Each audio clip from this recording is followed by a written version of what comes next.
Amin dulu. Silakan Paman untuk closing statement dan berikan pesan-pesan kepada teman-teman supaya tetap setia kepada Kristus. Terima kasih. Silakan Paman. Ya, sekali lagi saya mengatakan, stop, jangan comot-comot kitab orang lain. Alkitab itu terlalu sempurna. Tidak perlu kitab-kitab lain untuk menjadi yang disempurnakan. Terlalu sempurna. Anda mau membahas kitab Taurat, ada di Alkitab. Anda mau membahas kitab para nabi, ada di Alkitab. Anda mau membahas kitab Jabur atau Mazmur, ada di Alkitab. Bahkan Kidung Agung, bahkan kitab Injil, kitab para rasul, semua ada di Alkitab. Alkitab itu terlalu sempurna dan tidak perlu kitab-kitab lain untuk menjadi yang disempurnakan. Dan tetap berpegang teguh kepada Yesus Kristus sebagai Tuhan dan Juru Selamat. Jangan memberitakan Injil yang lain, karena Injil yang lain itu yang memutarbalikan tentang Kristus. Dikatakan di Galatia 1:6-10, terkutuklah kalau orang memberitakan Injil yang lain, baik itu manusia maupun malaikat, terkutuk. Tetap kuat dalam memberitakan Injil dan jangan pernah takut. Jangan pernah takut. Harus ekstrim. Harus ekstrim. Thank you semuanya, dan terima kasih buat host yang di sini ya. Saya diizinkan bergabung. Saudara-saudara saya, thank you so much. Ya, terima kasih. Amin. Silakan Paman Lucifer menyampaikan closing statement. Ya, memang closing statementnya ini dari saya adalah bahwa teruslah kita mencari sumber dari pengajaran itu. Tentu suatu kebenaran itu selalu berdasarkan fakta dan kenyataan. Dan tidak pernah fakta dan kenyataan itu tidak mempunyai lokus dan tempus yang nyata dan real. Itulah sebabnya ketika Tuhan yang tadinya tidak tampak itu akhirnya berjalan-jalan di atas dunia bersama manusia yang dia cintai agar semua manusia itu selamat. Itulah Tuhan kita, Tuhan Yesus Kristus. Jadi ikutinlah apa yang telah diajarkan oleh Tuhan Yesus ini melalui para rasulnya sampai saat ini. Demikian Pak Gia dari saya. Ya, terima kasih Paman Lucifer. Paman Suto, silakan Paman. Ya, saya menyampaikan kepada saudara kami yang baru mengikut ajaran Kristen bahwa Injil kita itu adalah satu-satunya firman Tuhan yang menjadi daging. Ingat, kembalilah kepada firman Tuhan yang menjadi daging. Jadi jangan mengambil dari ajaran-ajaran yang bukan firman Tuhan yang menjadi daging. Harus dengan yang cara utuh mengajarkan atau mengimanin firman yang menjadi daging itu secara utuh. Jangan setengah-setengah. Itu sudah diperingatkan oleh Tuhan Yesus sendiri. Mengikuti Tuhan Yesus jangan setengah-setengah. Harus utuh. Pesan saya itu aja, ya. Terima kasih. Berkat dalam. Ya, terima kasih Paman Suto.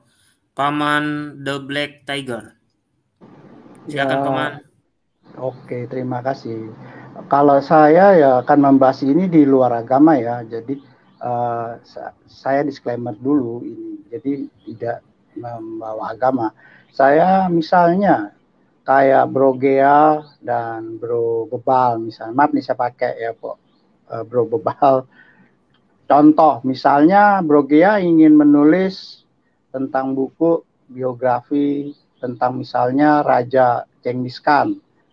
Juga Bro Bebal sama ingin menulis tentang biografi semuanya tentang Genghis Khan. Brogia mempunyai lebih banyak mengetahui dan mempunyai sumber-sumber data yang jelas, sedangkan Bro Bebal kurang mengenal, cuman hanya pernah mendengar bahwa Genghis Khan itu adalah raja yang hebat, dan Genghis Khan itu lahirnya di dataran atau di padang rumput sabana di Mongolia. Tapi kelemahannya Bro Bebal ini, dia tidak tahu lahirnya tahun berapa, tentang Raja Genghis Khan, terus silsilahnya yang terdekatnya tidak tahu, cuma tahu ibunya Borte. Terus misalnya hanya tahu dari nenek moyang terdahulunya saja gitu loh. Keturunannya memang keturunan bangsa Mongolia atau Mongolit. Dan juga tentang kemampuan dari Genghis Khan, misalnya kemampuannya berperang. Kalau Raja Bebal, kalau Bro Bebal hanya tahunya dari cerita-cerita yang sumbernya tidak jelas, yang hanya melebih-lebihkan bahwa Genghis Khan itu pernah sampai menyerang atau menjajah Indonesia. Padahal kan pada kenyataannya tidak. Bukannya Genghis Khan, tapi Kubilai Khan. Kubilai Khan pun kalah, diusir sama Raja Majapahit, tidak menang. Tapi karena mendapat sumber yang salah, akhirnya dia, Bro Bebal menulisnya begitu, sedangkan Brogia tidak. Karena lebih mengetahui sumber-sumbernya dari menulis buku tersebut gitu loh. Ya, kalau saya sih melihatnya dari pandangan demikian, karena dari sumbernya dan data-datanya semua tahun kelahiran, silsilah, dan misinya dari Brogia lebih jelas. Ya kalau saya sih kira-kira begitu, kalau menurut pendapat saya tentang penulisan buku. Kalau andai kata Brogia sama Bro Bebal ingin menulis tentang buku Genghis Khan. Terima kasih Brogia. Ya, silakan Paman Apolemikus ya, Bebal. Baik, lanjut, ya, Paman. Saya sedikit kesimpulan dari saya begini ya. Jadi setelah dari pembicaraan dari A sampai Z tadi diskusinya ya, jadi bisa disimpulkan bahwa Yesus Kristus bukanlah Isa, ya, entah itu person yang lain di kitab mana saya nggak tahu, saya nggak mau ini lagi, pokoknya bukan Isa. Karena berdasarkan nasib dan nasab dan nasib, bolehlah kalau dibilang gitu. Kalau nggak paham ya dari silsilah dan peristiwa hidupnya, akhir hidupnya, itu jelas sosok yang berbeda ya. Jadi tolong kalau bagi yang Kristen sendiri sudah nggak usah pakai yang namanya Isa, karena itu sosok yang berbeda. Meskipun ada di Injil versi, di Alkitab versi Selaber memakai nama Isa Al-Masih, dan juga di gereja-gereja atau di kalender. Tapi janganlah, meskipun itu yang dimaksud adalah sosok yang sama, yang seperti yang di Alkitab ya, karena yang dimaksud dibicarakan adalah yang di Alkitab sosoknya. Tapi kalau mau dibandingkan dengan kitab yang sebelah, ya mohon maaf itu berbeda. Tapi kalau mau menyamakan, ya sebenarnya kita pun rela ya buat teman-teman, karena di Alkitab sendiri tercatat bahwa ada yang namanya Yesus yang lain, yaitu Yesus Barabas yang tidak disalib. Itu ada di Matius 27 ayat 17. Dan kesimpulannya ada di ayat 26 bahwa yang tidak disalib itu namanya Yesus Barabas diserupakan dengan Yesus Kristus. Ya, kalau mau merelakan begitu supaya tidak ada kontok-kontokan is okay ya. Tapi kalau dari kekristenan ya saya tegaskan seperti yang Bro Amin Wijaya tadi bilang, bahwa kalau ada yang mengabarkan Injil yang lain, terkutuklah dia. Dan itu saya tegaskan lagi di Matius 16 ayat 23. Barang siapa yang menolak, itu Yesus sendiri yang ngomong, bukan Rasul Paulus. Kalau di tadi di Galatia kan Rasul Paulus. Kalau ini Yesus sendiri yang ngomong, jika ada yang mengatakan Yesus ya, maksudnya Yesus berkata, aku tidak disalib, tidak mati disalib, ya, itu adalah iblis.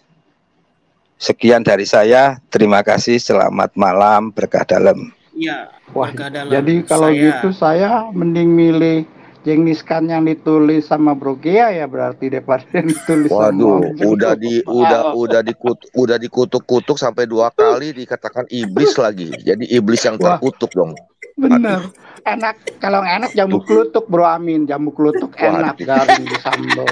Jangan terkutuk. Lebih jamu mengerikan loh. klutuk enak. Hanya terkutuk saja loh. Terkutuk masih nggak apa-apa, dikatakan iblis lah apa. Jangan ngeri. Ini ngeri loh. Katanya suruh Bu Amin tegas sih. Ya saya tegaskan lagi. Bu Amin ini kurang tegas. Aku lebih tegas ini.